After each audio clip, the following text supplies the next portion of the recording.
Hola, ¿qué tal médicos? Soy el doctor Damián Treviño y vamos a revisar este artículo publicado en el 2023 en la revista JAMA. Es un artículo de revisión y es un artículo muy interesante porque nos va a hablar acerca del diagnóstico y el manejo que nosotros como médicos tenemos que tener en la prediabetes.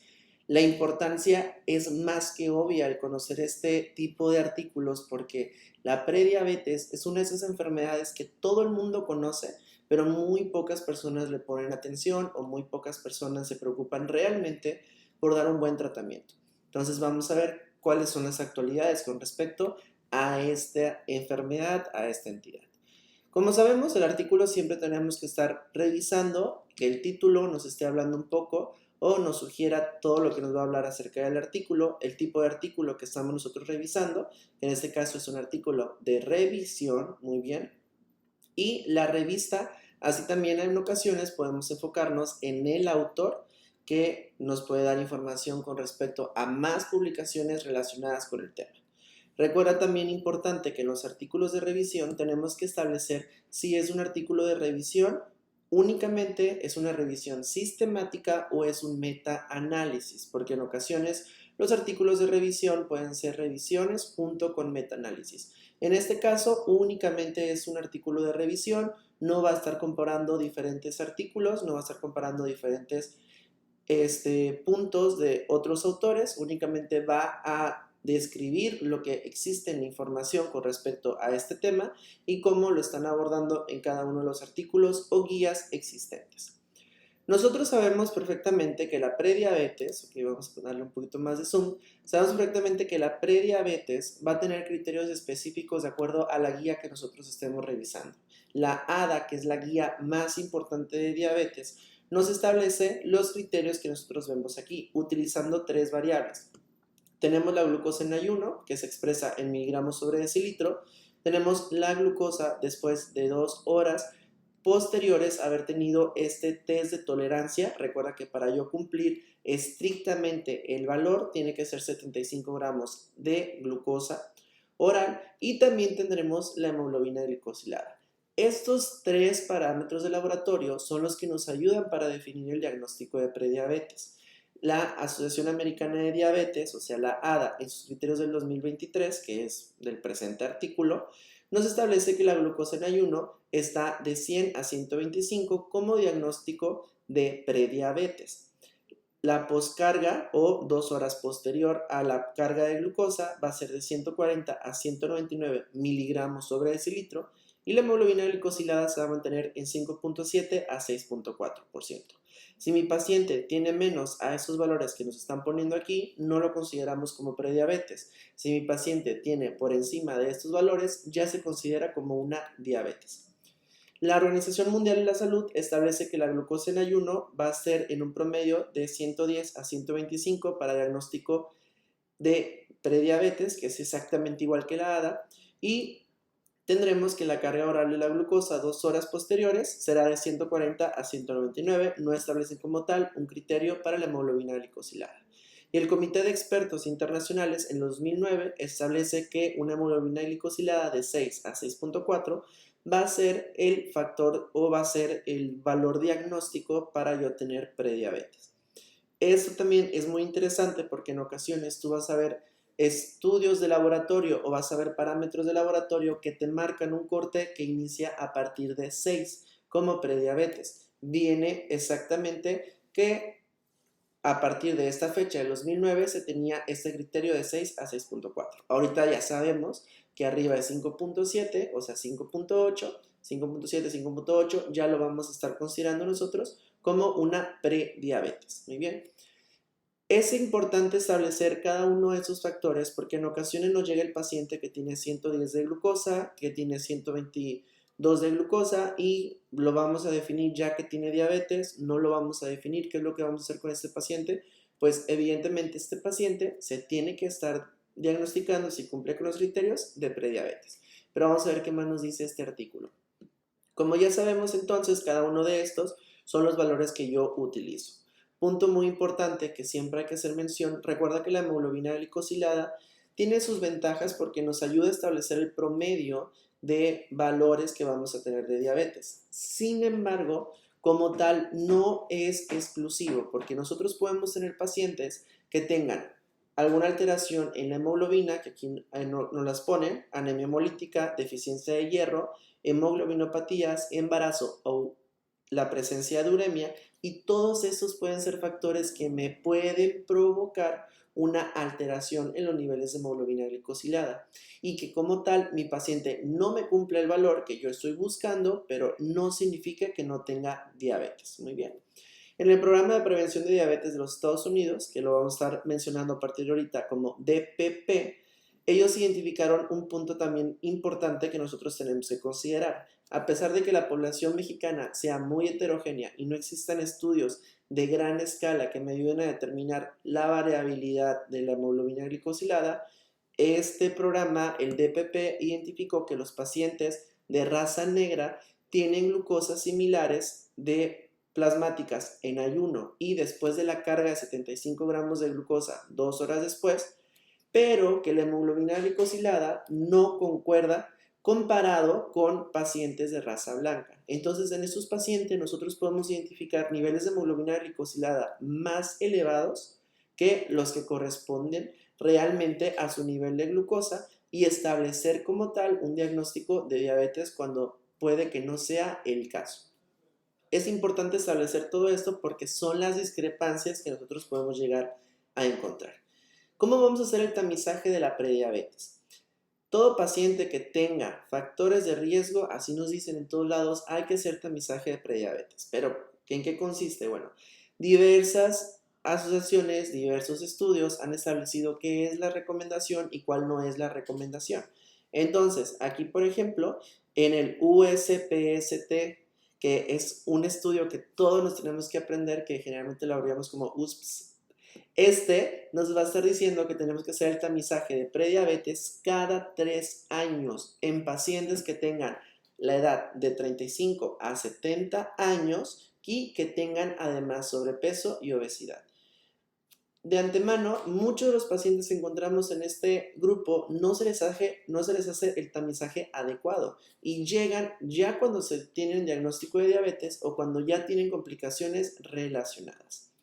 La ADA recomienda el tamizaje universal a partir de los 35 años, cada 3 años, igual que el USPS, pero podemos considerarlo en adultos, en pacientes que tengan más edad, arriba de los 35, independientemente de los factores de riesgo que tengan. Entonces, todo paciente arriba de 35 años, si tú estás escuchando eso, tienes 35 años, te tienes que hacer el screening de diabetes, independientemente si eres una persona de una condición física adecuada o eres una persona que no tiene factores de riesgo o tú mismo te consideras que no tienes nada, te tienes que hacer el screening de prediabetes, ¿ok? Esto no es para decirte, voy a tener prediabetes, sino para prevenir las complicaciones relacionadas y que además vas a ver conforme revisemos ese artículo que existen muchas opciones cuando se detecta oportunamente. También este, que es el USPS, nos comenta que nosotros podemos utilizar la glucosa en ayuno, la hemoglobina glicosilada o el estudio 2 horas post para realizar el abordaje diagnóstico, tanto el USPS, así como las recomendaciones de la ADA. Solamente que en este tipo de estudios se identificaron cosas muy interesantes. La primera de ellas es que la glucosa en ayuno, ¿ok?, que se identificó en el 28.3% de individuos que tenían prediabetes, ¿ok?, o sea, salió alterado este valor, fue comparado con el 21.7% utilizando la hemoglobina glicosilada y 13.3% utilizando la glucosa plasmática después de 2 horas posterior a la carga de 75 gramos de glucosa. ¿Por qué existe esto? Porque recuerda que la prediabetes va a ser un estado de variabilidad glucémica en donde no solamente intervienen los factores de glucosa alta o glucosa baja, sino que intervienen múltiples factores como resistencia a la insulina, disfunción de células beta pancreáticas, alteraciones en la captación de glucosa muscular, y todo esto puede provocar que tengamos esta discrepancia. La orientación y la recomendación va a ser la siguiente. Si tú tienes un paciente que tienes duda de que tenga prediabetes y te sale una hemoglobina glicosilada normal y una glucosa después de 2 horas de haber comido, independientemente si le tomaste o no le tomaste criterio de 75 gramos, o sea, no hiciste el estudio bien y te sale anormal, lo recomendado es complementar con otro estudio, en este caso, la glucosa en ayuno. En ocasiones nosotros podremos tener pacientes con glucosa en ayuno alteradas, pero además tener pacientes que tengan una hemoglobina glicosilada normal. ¿Por qué razón? Aquí tú lo estás viendo, porque existe discrepancia entre los valores obtenidos de una glucosa en ayuno, una glucosa a 2 horas, post y una hemoglobina glicosilada. También la relación en estos 3 estudios, o sea, que el paciente con prediabetes diagnosticado tuviera la trifecta, o sea, tuviera los 3 estudios alterados, únicamente fue de 4.1%. Entonces, solamente el 4.1% lo voy a detectar cumpliendo los 3. Los demás los voy a detectar ya sea con glucosa en ayuno, con hemoglobina glicosilada y ya dijimos muchísimo menos la glucosa de 2 horas posterior a la carga de glucosa. Entonces, es importante tener todo esto en cuenta a la hora de abordar a los pacientes, porque a veces llegan pacientes y yo le digo, no tiene diabetes, cuando en realidad sí tiene diabetes. Entonces, tenemos que tener cuidado con respecto a eso. El screening incluye una monitorización anual en los pacientes que tienen prediabetes para la detección oportuna de diabetes, porque la conversión va a ser el factor más importante que yo tengo que tener en cuenta en este grupo de pacientes. De igual forma también la ADA nos recomienda que para yo poder hacer el diagnóstico vamos a tener la necesidad de cumplir 2 test de screening anormales, ya sean de 2 muestras diferentes, ¿ok? O de la misma muestra, pero que sean 2 estudios diferentes. Por ejemplo, yo puedo tener una glucosa en ayuno y una hemoglobina glicosilada tomada al mismo tiempo del paciente, ¿ok? De la misma jeringa y con eso yo puedo hacer el diagnóstico. O yo puedo realizar una toma de glucosa en ayuno y una segunda toma de glucosa en ayuno, que van a ser 2 muestras completamente diferentes en diferentes tiempos, y con eso es integrar el diagnóstico de prediabetes o de diabetes. Todo esto me ayuda para evitar esos errores que habíamos mencionado al momento de utilizar la glucosa en ayuno, la hemoglobina glicosilada y la glucosa en 2 horas postprandial. Muy bien. Además de eso, nosotros tenemos que tener en cuenta la poca concordancia que puede existir en esos 3 estudios, porque así como se nos pueden ir pacientes que pueden tener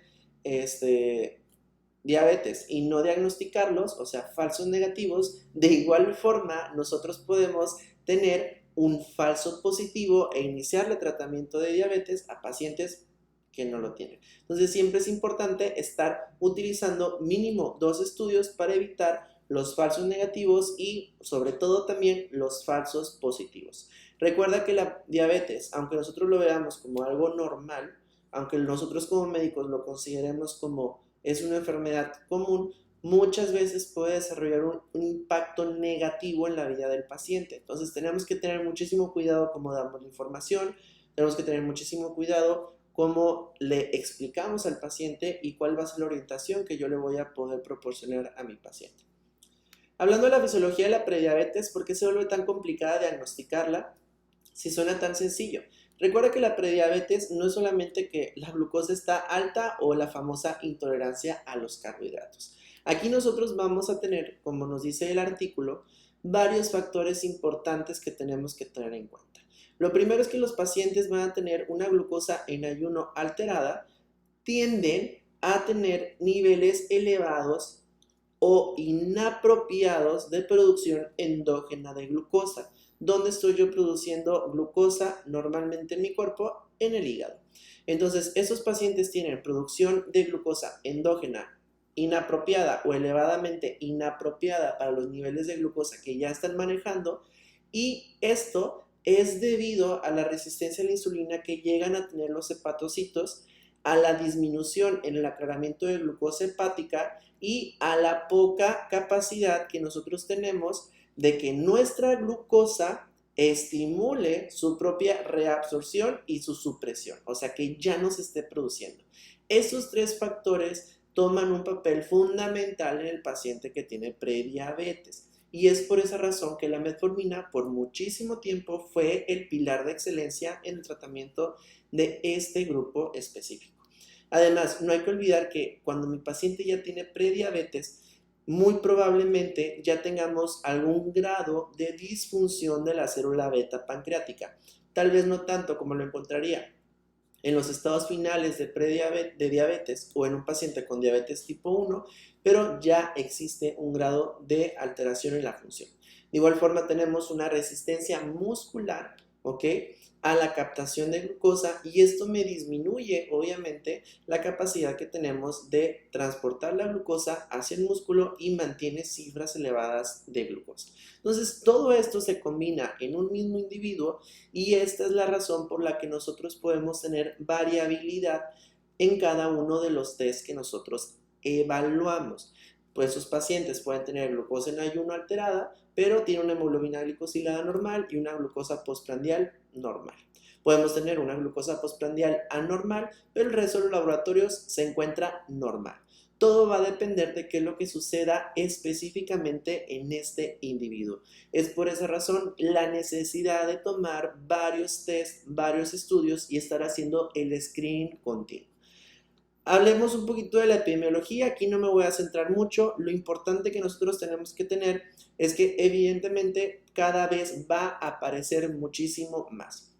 Y el factor de riesgo más importante que nosotros vamos a encontrar va a ser el sobrepeso y además de eso la obesidad. Algo que me pareció muy interesante en este artículo es esto que yo te estoy subrayando aquí, que los hallazgos que se encontraron en investigaciones post-mortem en pacientes que ya tenían prediabetes demostraron que aproximadamente el 40% ya demostraban una disminución en el volumen de células beta pancreáticas en prediabetes. Muy bien. Entonces, eso es muy interesante conocerlo porque ya el paciente con prediabetes ya tiene disminución de la función de las células beta pancreáticas. Es por esa razón que tenemos la tendencia a progresar a diabetes.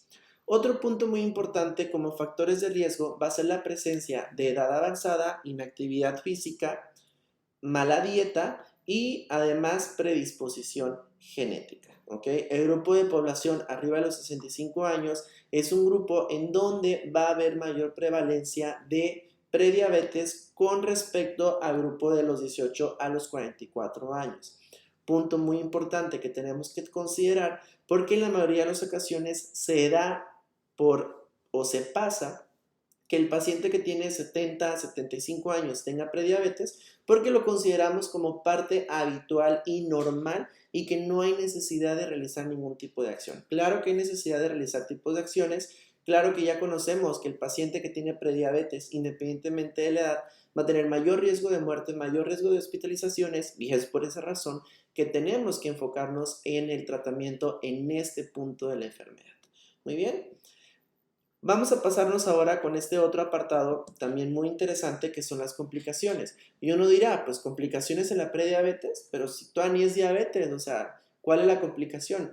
La principal y que nosotros tenemos que empezar a enfocarnos como médicos y dar hincapié a cada uno de nuestros pacientes es la progresión a la diabetes. No es normal que una persona con prediabetes progrese a diabetes, ¿ok? A pesar de que pensemos todos nosotros por la cultura que vivimos aquí en México, que es algo habitual y que es algo normal, no lo es. Nosotros podemos realizar intervenciones para disminuir esta progresión e inclusive evitarla. Entonces, la progresión que nosotros vemos varía dependiendo de la población que estudiemos, pero va desde 5.8 a 18.3%. En otros sitios, esta proporción llega hasta 90%. En México la proporción de progresión es del 80 al 90%.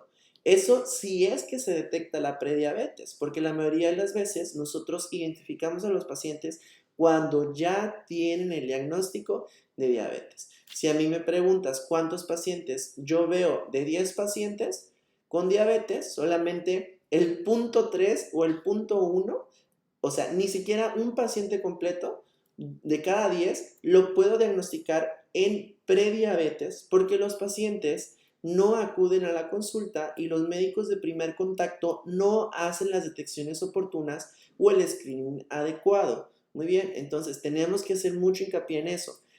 La complicación más importante de la prediabetes es la progresión a la diabetes, ¿ok? Sin embargo, también tendremos complicaciones micro y macrovasculares. Una vez que yo detecto al paciente que tiene prediabetes, yo tengo que tener en mi mente que ese paciente ya tiene complicaciones micro y ya tiene complicaciones macrovasculares. Porque diversos estudios que aquí nos están mencionando, que una vez que tú revises el artículo, vas a poder identificar cada uno de ellos, pero en resumen, nos dicen que los pacientes que tienen prediabetes tienen incremento en el riesgo cardiovascular comparado con los pacientes que no tienen prediabetes. Tenemos incremento en la mortalidad cardiovascular, tenemos incremento en la mortalidad por cualquier causa y tenemos incremento en la hospitalización únicamente por tener prediabetes. Vamos a seguir enfocándonos en la prediabetes como si no existiera o como si fuera algo que retirando las tortillas curamos, pues evidentemente no. Pero además también los pacientes que tienen prediabetes me desarrollan retinopatías, neuropatías y nefropatías a lo largo del tiempo. Muy bien, el paciente, aquí nos ponen por ejemplo un estudio de la proporción de individuos que tenían prediabetes y que además tenían neuropatía periférica, fueron 7.5% a 16%, muy bien, en este estudio que estuvieron realizando. Igual forma, la enfermedad renal crónica es un factor que se va a desarrollar en el paciente que tiene prediabetes y que va a depender mucho del estado de evolución que tenga y las medidas terapéuticas que se le hayan realizado. Esos pacientes que tienen prediabetes, ¿los podemos remitir o los podemos regresar a no tener diabetes? Claro que se puede, si nosotros realizamos medidas y acciones adecuadas. La resolución de los pacientes en este estudio, en metaanálisis, que pueden identificar la fuente, es el número 37 para que lo chequen, identificaron que la remisión ocurrió en el 33 a 59% de los individuos en un promedio de 1 a 5 años cuando se realizan las intervenciones adecuadas.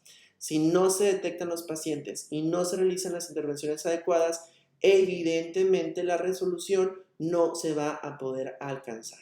El tratamiento de la prediabetes viene encaminado a cambios en el estilo de vida, pero tenemos que dejar de ser los médicos que hacen cambios en el estilo de vida diciéndole deje la tortilla, deje el jamón, deje la carne y ya. Y que pues me lo bendiga la Virgencita.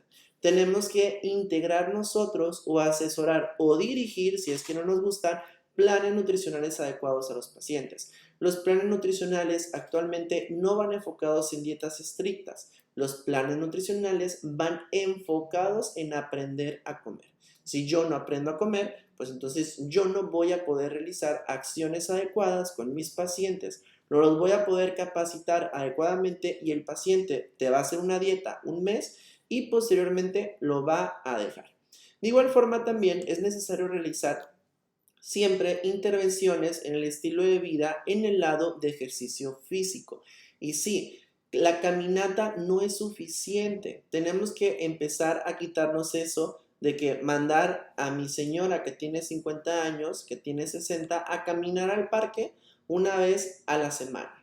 La caminata es una medida que nosotros podemos iniciar como parte del tratamiento, pero es indispensable que este paciente empiece a ganar un poco de masa muscular y además que empiece a realizar un poco más de esfuerzo físico. Obviamente no la vamos a meter en un gimnasio inmediatamente, pero poco a poco el seguimiento de esos pacientes tiene que ir encaminado a aumentar gradualmente su exposición.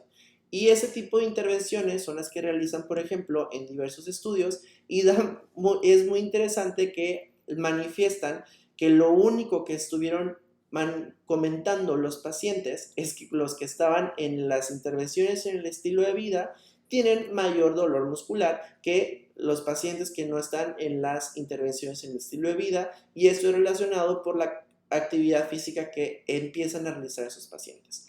El USDPP, ya habíamos hablado de qué significa DPP, utilizó un grupo de pacientes y los estuvieron aleatorizando en cambios en el estilo de vida, o sea, fue un programa, el uso de metformina y el placebo. Las intervenciones en el estilo de vida fueron 16 sesiones individuales por ya sea nutriólogos, fisiólogos del ejercicio o fisiólogos del comportamiento durante 6 meses, seguido por 12 meses de sesiones de mantenimiento con sesiones telefónicas. Entonces, lo más interesante de ese estudio y uno de los puntos clave que tenemos que entender es que las intervenciones en el estilo de vida fueron bien toleradas en los pacientes, ¿ok? No hubo efectos adversos mayores y que inclusive la cantidad de hospitalizaciones por cualquier razón fueron muchísimo mayores en el grupo placebo, que fue 16.1%, comparado con metformina, que fue 15.9%, y cambios en el estilo de vida, o sea, ese programa de ejercicio y dieta, que fue el 15.6%. El simple hecho de hacer ejercicio hace que tengas menor riesgo de hospitalización por lo que quieras, ¿ok? Además de eso también se demostró, lo que te comentaba, que las intervenciones en el estilo de vida pues reportaron mayor cantidad de síntomas musculares versus el placebo, que puede ser un factor limitante tal vez para algunos pacientes, y es por eso que tenemos que tener cuidado en cómo distribuimos las sesiones de entrenamiento. Además de eso, lo más importante que nosotros tenemos que tener en cuenta es que la metformina no supera, ¿ok?, a las intervenciones en el estilo de vida para completar la remisión. Esos que estás viendo aquí son algunos de los artículos que incluían ya sea dieta, ejercicio o algún medicamento, y cada una de las especificaciones de los artículos, ¿ok? Entonces, eso es lo más importante, que la metformina por sí sola no le gana a las intervenciones en el estilo de vida. Otro punto también muy importante van a ser los factores cardiovasculares, o sea, cómo fueron. Realmente las intervenciones en el estilo de vida disminuyen, aunque no tan significativamente, las intervenciones cardiovasculares y los desenlaces, pero eso sí, no reducen significativamente los riesgos de nefropatía, retinopatía o neuropatía. Muy bien, ahorita al final terminaremos con este esquema. Otro punto también muy importante, como te había estado mencionando, y es que cuando nosotros tenemos esas intervenciones en el estilo de vida, ¿ok?, 40% de los participantes que tuvieron una modificación alcanzaron la normalización de la tolerancia a la glucosa, versus el 20% de los pacientes que tienen metformina y los pacientes que estaban en el grupo placebo. Pasándonos ya para ir finalizando con esta revisión de artículo, ¿cómo vamos a ir manejando las terapias entonces? La metformina sabemos que es un excelente medicamento, y más por la economía, es uno de los excelentes medicamentos que podemos utilizar en los pacientes que tienen prediabetes. Siempre recordando que la metformina por sí sola no me gana o no le gana a las modificaciones en el estilo de vida, no es superior, ¿ok?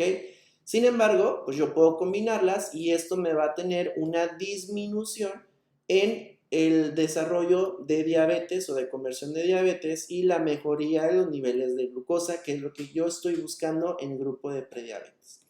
Hablando específicamente de otras terapias, vamos a tener el uso de las tiazolinedionas. Nada más antes de continuar las tiazolinedionas, punto importante, recuerda que el uso de la metformina se relaciona con deficiencia de B12, por lo que hay que tener controles al menos una vez al año de niveles de vitamina B12 y factor intrínseco en los pacientes que tengan uso de metformina.